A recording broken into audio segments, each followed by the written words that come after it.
All right, the debt ceiling saga continuing after President Biden's meeting yesterday afternoon with House Speaker McCarthy and other high-ranking lawmakers. Things are looking up for a spending bill to go through. President Biden indicating in his speech today that one of the major sticking points, tougher work requirements for federal aid programs, could now be on the table. Let's take a listen.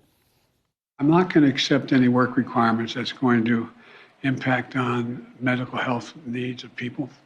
I'm not going to accept any work requirements that go much beyond what is already. Well, I voted years ago for the work requirements that exist, but it's possible there could be a few others, but not anything of any consequence.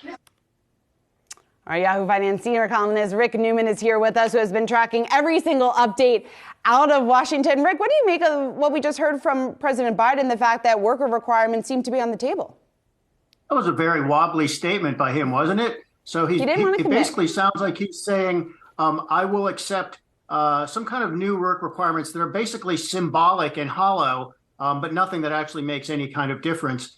That markets think that is kind of significant because it's one of the first times Biden is really putting something out there saying, OK, maybe he could make this type of concession.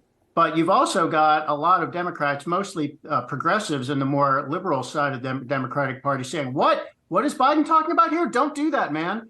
Do not give in on this work requirement.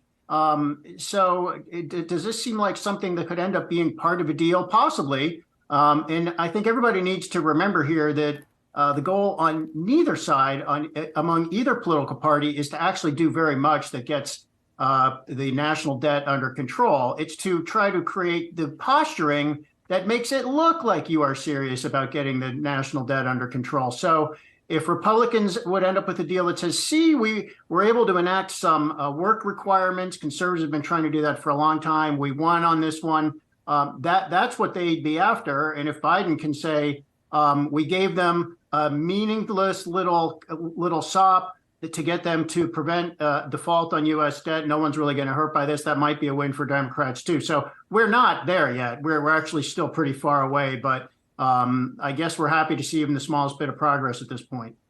Yeah, so much of this is about the optics, because to your point, Rick, we did also hear from House Speaker Kevin McCarthy today saying in an interview that he doesn't think that the U.S. is going to default on its debt. So it looks like both sides certainly know the repercussions of getting past the X date.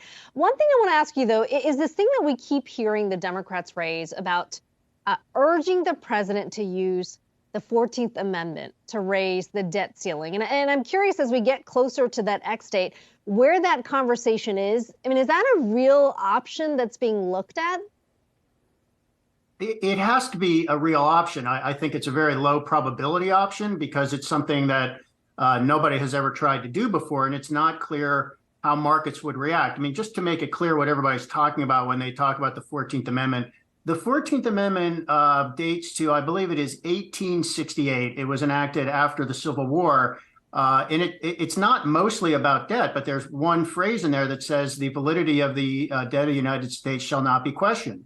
Now, nobody has ever exactly tested what that means, but the thinking among people who say invoke the 14th Amendment is that the Treasury Department should just continue to issue debt as if there were no federal borrowing limit. It would end up in court. It would get litigated. And I think one of the reasons this might be a terrible idea is you would really upset bond markets if the Treasury Department were now issuing debt that might not be legal, because there's this law called the federal borrowing limit that says Treasury's not allowed to do that. So in a way, you've got a law that dates back to 1917, and it was updated again, I think, in 1939.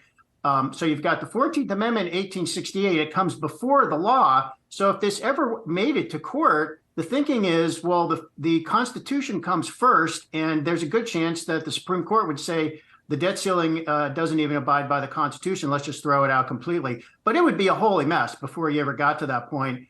It's hard to believe that debt that was issued in this, what could be a long window period, where now the federal government is basically violating the law, that would be treated as ordinary debt. So very interesting idea, but a fairly risky one.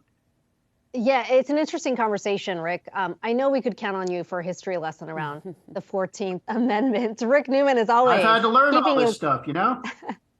keeping a very close watch on those discussions around the debt ceiling. Thanks so much for that.